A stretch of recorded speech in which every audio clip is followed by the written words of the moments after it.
আপনি দেখছেন, আপনি আপনি পেপসি বা কোকা কোলা বা সফট ড্রিঙ্কস এদের যেগুলো আছে সেগুলো আপনি ডক ডক করে গিলছেন, আমি দেখছি সেগুলা লাল কালারের ওই পেপসি না, এগুলো হলো ফিলিস্তিনের মানুষের রক্ত।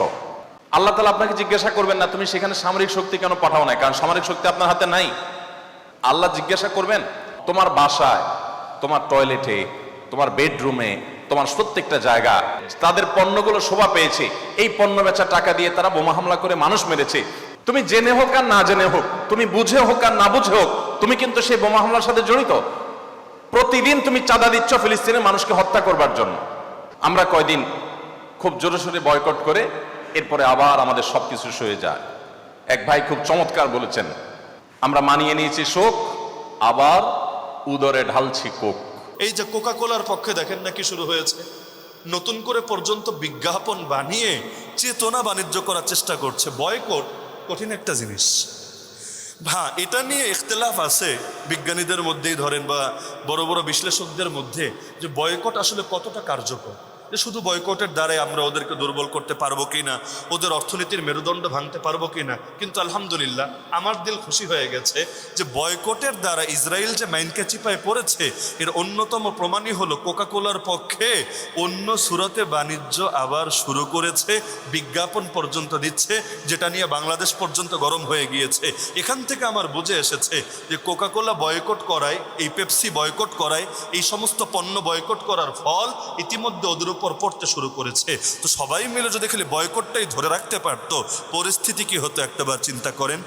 এই বাতিলের বিরুদ্ধে সবাইকে রুখে দাঁড়াতে হবে, সবাই মিলে যদি করি বড় সহজ হবে। কোকা কোলা আমি একা না খেলে কি, আপনি একা না খেলে কি, সবাই মিলে খাওয়া বন্ধ করেন না, চাপে পড়বেই পড়বে। এই 16 কোটি মানুষের মার্কেটটা ছোটখাটো মার্কেট না। এই এক দেশের অধিকাংশ, সব লাগবে না, 60-70% মানুষও যদি কেন কোক না খেলে মরে যাবে, আরে পেপসি না খেলে মরে যাবে, কিচ্ছু হবে না।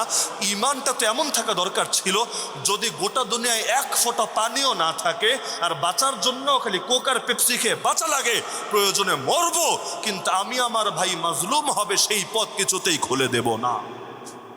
এরকম চেতনা লালন করলে দেখবেন কাফেররা এমনি পথে বসে যাবে।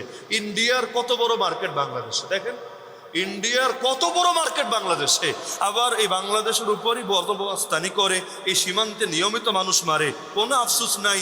আবার বন্যায় যখন আমরা এমনি ডুবি, ইচ্ছা মতো পানি ছাইরা আরো ডুবায় দেয়, যে মরছিস আরো মরার উপর খাড়ার ঘা, কি এক আজীব তামাশা। ওদের মার্কেটটা 2 বছরের জন্য বন্ধ করে দেখেন, বলবে ছাইরা দেমা কাইন্দা বাঁচি। ইন্ডিয়া প্রেমিক কেউ থাকলে কষ্ট পাবেন, কিন্তু দেশের চাইতে কেউ যদি ভিন দেশকে বেশি ভালোবাসে, তাহলে বুঝতে হবে ডাল মে কুছ কালা है। আপনার অন্য স্বার্থ অন্য স্বার্থের জায়গায়, নিজের ভূমি নিজের ভূমির জায়গায়। যে নিজের ভূমির চাইতে অন্য ভূমিকে বেশি ভালোবাসে, অর্থ এই দেশ ছেড়ে অন্য দেশে চলে যাওয়া হচ্ছে, এটাই তো বাস্তবতা। তো এখন সিলেটে বসে ইন্ডিয়া প্রীতি দেখাবেন, আর সিলেটে বন্যার পানিতে, ওদের ছাড়া পানিতে মানুষ মরবে, আর দিন শেষে বলবেন আমি দেশপ্রেমিক। ঘোড়ার ডিমের প্রেমিক আপনি, আপনি একটা ধান্দাবাজি ছাড়া আর কিছু। তাহলে সুতরাং কাফের মুশরিকদের সুযোগ দিবেন, ওদের সহযোগী হবেন, নাকি হকের সহযোগী হবেন, আলেম ওলামার সহযোগী হবেন, দিনদারদের সহযোগী হবেন? এই যে এতক্ষণ যা বললাম না, বলতে বড় সোজা, শুনতে বড় সোজা, করতে বড় কঠিন। বাংলাদেশে ধরেন মুসলমান আছে মিনিমাম 10 কোটির উপরে, মূল সংখ্যা কত আমি জানি না, কিন্তু এটা নিশ্চিত 10 কোটির উপরে।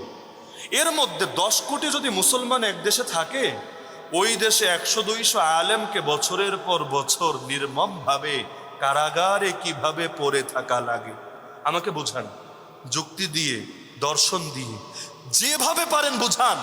যেই দেশে 10 কোটি প্লাস মুসলমান থাকে, 10 লাখে যদি থাকতো, তখনই তো এটা অবাক করা ব্যাপার হতো। 10 লাখের মধ্যে 10 জন, 20 জন, 100 জন বছরের পর বছর কিভাবে পড়ে থাকে, আর সেখানে 10 কোটির বেশি মুসলমান আর আলেম ওলামা বছরের পর বছর কারাগারে পড়ে থাকে, তবুও কারো দুঃখ নাই, কারো কষ্ট নাই, সবার জীবন সুস্থ স্বাভাবিকভাবেই চলে।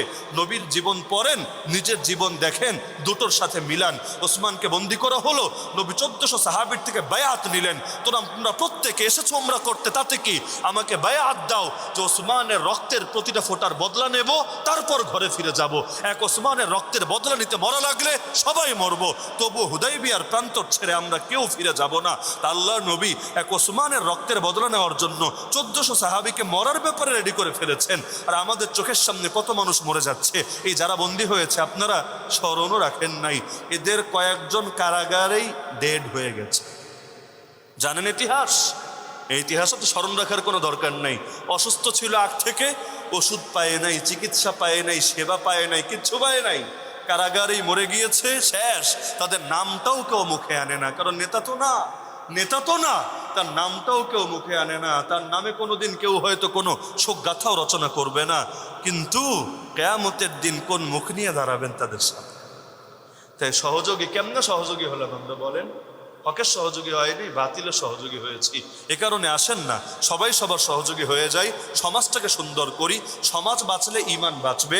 আর সমাজ নষ্ট খালি এক ব্যক্তি চেষ্টা করবেন আমি ঈমানদার থাকবো, আমার বাচ্চারা খাঁটি ঈমানদার থাকবে, পারবেন না।